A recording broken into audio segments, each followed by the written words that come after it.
बिस्मिल्लाहिर्रहमानिर्रहीम। ख़ातीन व हज़रात, अस्सलाम वालेकुम। मुझे 2 रोज़ा आलमी यौम इकबाल कॉन्फ्रेंस के इफ्तिताही इजलास में शिरकत करके बड़ी खुशी महसूस हो रही है। अगले 2 दिनों में हम अपने ज़माने के इकबालियात के अहम तरीन माहिरीन के ख्यालात से मुस्तफ़ीद होंगे।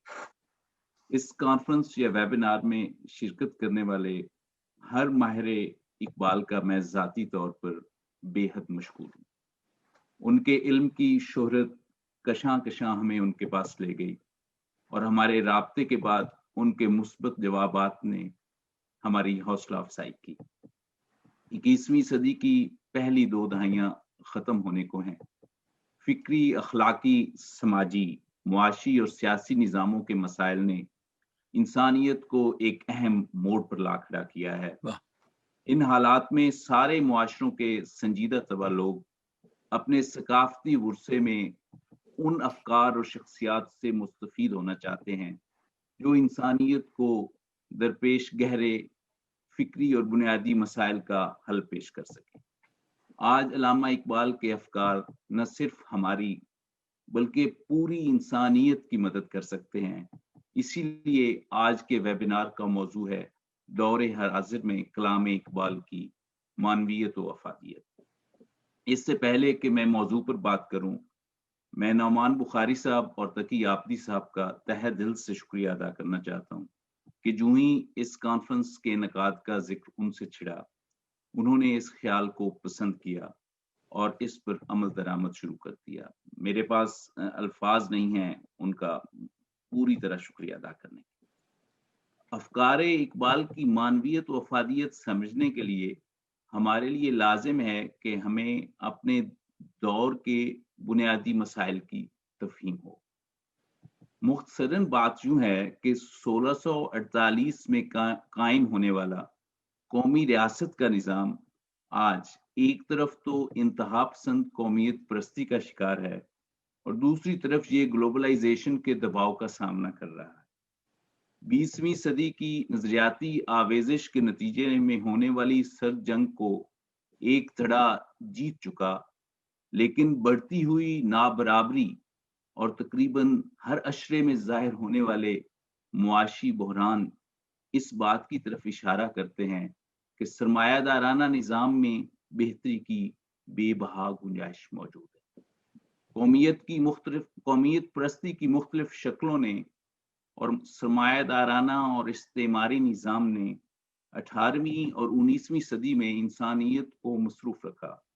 20वीं सदी का एक बड़ा हिस्सा एक नजरियाती आवेजिश की नजर हो गया। अब 21वीं सदी में हमारे सामने एक तरफ माबाद जदीदियत की सख्त तनकीद है जदीदियत पर और दूसरी तरफ मजहब के अहया की तहरीकें हैं।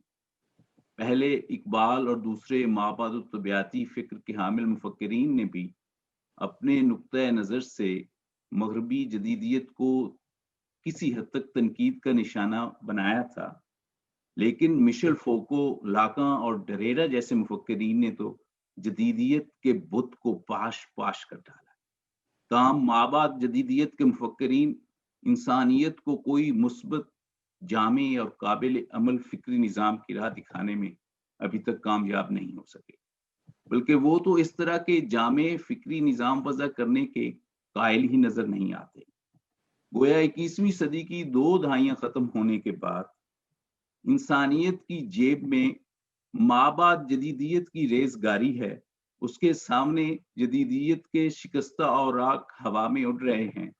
लिबरल यकीनी से मुतज़लज़ल और नहीफ आवाज है, कौमियत परस्ती का गुलगुला है। हाँ, इंसानियत के पास एक फिक्स्ड एसेट, एक कदीम और मुस्तकिल असासा भी बचा हुआ है और वो मजहब है। वो मजहबी और सकाफती शनाख्त है, लेकिन उसके बारे में भी कुछ अहले नजर के दिल में खौफ मौजूद है कि कहीं इस दरवाजे से कुरूने वस्ता का तसादुम और तवहम दोबारा इंसानी तहसीब में दर न है। इस पस मंजर में जरूरत इस बात की है कि दुनिया की हर तहजीब के उन मुफक्किरीन से इस्तिफादा किया जाए जो एक तरफ तो मोतबर और मुस्तनद हों اور دوسری طرف ثقافتی، مذہبی اور تہذیبی شناخت کی وسیع ترین اور انسانی بنیادوں پر ایسی تعریف کر سکیں جو قابل پیروی ہو اور جو دنیا میں دونوں انصاف اور امن قائم کرنے کا باعث ہو۔ اسلامی تہذیب کی روایت میں بلا شبہ علامہ اقبال ایک ایسی شخصیت۔ کیا علامہ اقبال کے افکار کے بارے میرا یہ دعویٰ درست ہے کہ وہ انسانی شناخت کی تعریف وسیع ترین معنی میں کرتے ہیں؟ اس سوال کا جواب ہمیں ان کی شاعری اور خطبات کو پڑھ کر ملتا ہے۔ میں نے اپنے محدود مطالعے کے مطابق نہایت انکساری کے ساتھ کہوں گا 8 نکات علامہ اقبال کے شاعری اور خطبات میں سے ایسے نکالے ہیں جو میرے اس دعوے کی تصدیق کرتے ہیں۔ پہلا نقطہ یہ ہے کہ اقبال کے نزدیک حقیقت کی نوعیت نہ ذہنی ہے نہ مادی، یہ وائٹلسٹک ہے، قوت حیات رکھنے والی ہے۔ جسم اور ذہن زندگی کی اس ایک ہی حقیقت کے دو پہلو ہیں۔ اس کا مطلب یہ ہے کہ زندگی میں وہ خصوصیات ہیں جو اس کو ہر وقت فعال اور مسلسل طور پر تخلیقی بنائے رکھتی ہیں۔ مادہ اور ذہن زندگی کی ایسی دو شکلیں ہیں جو اس اصول کو ثابت کرتی ہیں۔ اقبال کا یہ تصور حقیقت اور تصور زندگی انسانیت کو مادیت کے مشینی شکنجے اور مستقبل کے روبوٹ سے بچا لے گا اور مذہبی احیا کی تحریکوں کو محض رہبانیت کے جال میں پھنسنے نہیں دے گا۔ اسی تصور زندگی کو واضح کرنے کے لیے اقبال نے لکھا تھا، فریب نظر ہے سکون و ثبات، تڑپتا ہے ہر ذرہ کائنات، ٹھہرتا نہیں کاروان وجود کہ ہر لحظہ ہے تازہ شان وجود۔ دوسرا نقطہ یہ ہے کہ اقبال کا زمان اور مکان کا تصور بھی وائٹلسٹ ہے۔ مسجد قرطبہ کے پہلے چند اشعار دیکھیے، زمان اور مکان کے انسانی شخصیت کے ساتھ تفاعل کے امکانات کے لیے اور یہ مستقبل میں ساری انسانیت کے کام آئیں گے۔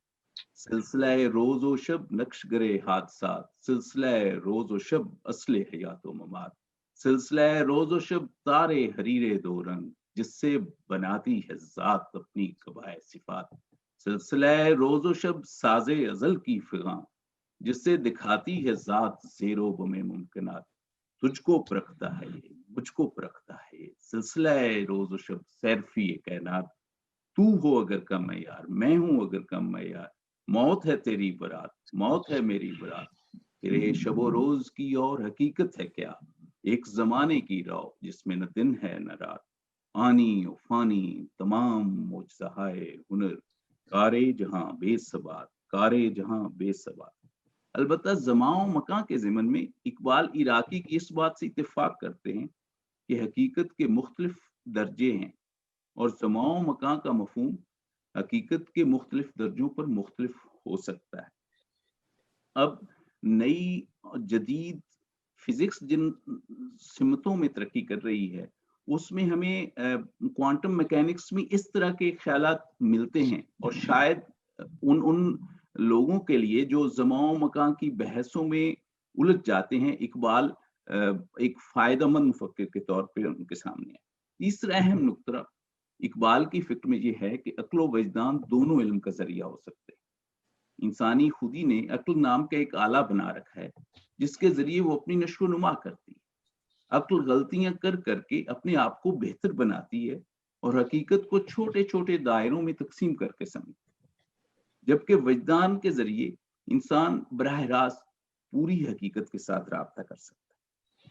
ہم اثر فکر میں ایک طرف تو جدیدیت نے عقلیت پسندی پر ضرورت سے زیادہ زور دیا ہے، جبکہ مابعد جدیدیت کے ناقدین نے یہ ثابت کیا ہے کہ لاشعور عقلی استعداد کو اس طرح متاثر کرتا ہے کہ معروضیت کی گنجائش ہی نہیں رہتی۔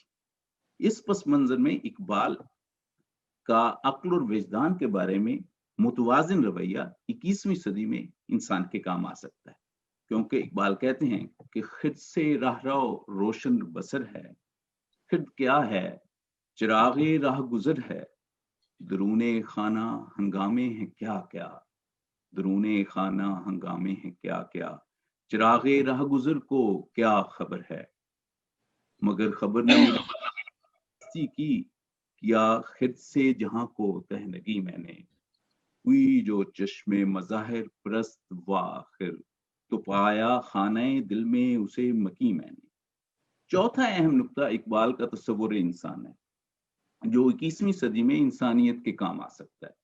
ये तस्वुर इंसान बाले जिब्रील की मशहूर नज़्मों फरिश्ते आदम को जन्नत से रुखसत करते हैं और रूह अर्जी आदम का इस्तकबाल करती में आसानी से देखा जा सकता है। किल्लत वक्त के बहस में सिर्फ इन इशार पर इक्तफा करूंगा इंसान के बारे में, और मेरा ख्याल है कि जो एग्जिस्टेंशियलिज्म और माबा जदीदियत के ख्यालात से मायूस लोग हैं, जब वो इंसान का ये किरदार, इंसान का ये रोल जो इकबाल ने वज़ा किया है वो पढ़ेंगे तो उनको जिंदगी की एक नई लहर मिलेगी। हैं तसर्रुफ में, हैं तेरे तसर्रुफ में ये बादल ये घटाएं, ये गुंबद अफलाक ये खामोश फिजाएं, ये कोह ये सहरा ये समुंदर ये हवाएं, थी पेश नजर कल तो फरिश्तों की अदाएं, आईनाए अयाम में आज अपनी अदा देख, समझेगा जमाना तेरी आंखों के इशारे, देखेंगे तुझे दूर से करताओं के सितारे, नापैद तेरे बहरे तखय्युल के किनारे, पहुंचेंगे फलक तक तेरी आहों के शरारे, तामीरे खुदी कर असरे आहे रसा। पांचवा अहम नुक्ता फिक्र इकबाल में तस्वुर खुदी है, जिससे 21वीं सदी में इंसानियत मुस्तफीज हो सकती है। इंसान और कायनात का ताल्लुक समझने में इकबाल का तस्वुर खुदी आज के दौर के इंसान की बेइंतहा मदद कर सकता है। मिसाल के तौर पे ये मौजे नफ्स क्या है, तलवार है, खुदी क्या है, तलवार की धार है, खुदी क्या है, राज़े दरूने हयात, खुदी क्या है, बेदारी कायनात, ये है मकसद गर्दिश रोजगार कि तेरी खुदी तुझ पे हो आश्कार। और ये जो वैल्यू सिस्टम का बहरान है, तो इकबाल जो बुनियादी वैल्यूज को इवेल्युएट करने का, सारी इंसानी सरगर्मी को इवेल्युएट करने का बेहतर बुनियादी मेयार जो है वो ये करार देते हैं कि वो सरगर्मी, कोई भी सरगर्मी जो खुदी को मजबूत करती है वो मुस्बत है, और जो खुदी को कमजोर करती है वो मनफी। सरूदो शेरो सियासत किताबो दीनो हुनर, गोर हैं इनकी गिरा में तमाम यकदाना, अगर खुदी की हिफाजत करें तो ऐन हयात, न कर सकें तो सरापा फसूं अफसाना। फिक्र इकबाल का छठा अहम नुक्ता जिससे आज का इंसान फायदा उठा सकता है वो ये है कि इकबाल के नजदीक पूरी इंसानियत एक नामियाती कुल है। नस्ली, कौमी और जुग्राफियाई इम्तियाजात का वाहिद मकसद अमली सहूलत पैदा करना है ताकि मुख्तलिफ समाजी गिरोहों को एक दूसरे से अलहदा किया जा सके। तकी आबदी साहब ने भी पहले इस ज़िमन में काफी सारे अशार का हवाला दिया। आदमियत एहतराम आदमी, बाखबर शो अज़ मकाम आदमी, हर्फ बद बर लब आवर्दन खतास्त, हर्फ बद बर लब आवर्दन खतास्त, काफिर व मोमिन हमा खल्क खुदास्त, हमा खल्के खुदास्त, हर्फ बद बर लब आवर्दन खतास्त, काफिर व मोमिन हमा खल्के खुदास्त। फिक्र इकबाल का सातवां नुक्ता जिसकी इस वक्त एशियाई और अफ्रीकी अक़वाम को अज़हद जरूरत है वो ये है कि दुनिया का कोई मुआशरा आज तक नकल से और अंधी तकलीद से तरक्की नहीं कर सका। इकबाल चाहते हैं कि मशरिक को मगरिब की गुलामाना नकल से बाज आ जाना चाहिए, मगरिब से मुस्तफीद होना चाहिए उसकी मुस्बत अकदार से, लेकिन गुलामाना नकल नहीं करनी चाहिए। मशरिक में आबाद लोगों की तकदीर और उनके मुस्तकबिल का लाहे अमल उनके अपने तारीखी तजर्बे के अंदर से उभरना चाहिए। मेरे ख्याल में पोस्ट कॉलोनियल थ्योरी के हम असर माहिरीन इकबाल की फिक्र के इस पहलू से जरूर इत्तेफाक करते हैं।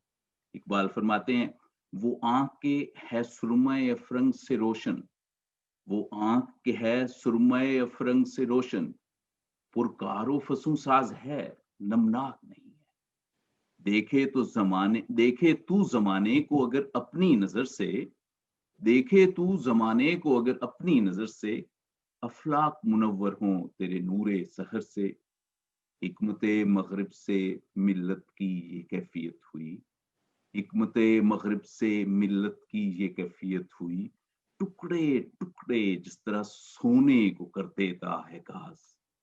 اقبال کے فکر کا 8واں اہم نقطہ جس کی آج اشد ضرورت ہے وہ اسلام میں اتحاد کا تصور ہے۔ یہ اتنی واضح سی بات ہے کہ اس کے اور اتنی دفعہ علامہ اقبال نے اپنے خطبات میں اور شاعری میں اس پہ روشنی ڈالی ہے کہ اس کے لیے کسی حوالے کی ضرورت نہیں۔ آخر میں یہ کہوں گا کہ فکر اقبال کے ان 8 نکات سے ہم عصر انسانیت کے لیے کلام اقبال کی افادیت روزے روشن کی طرح آیا ہے۔ میں یہاں پر اپنی بات ختم کرتا ہوں۔ بہت بہت شکریہ۔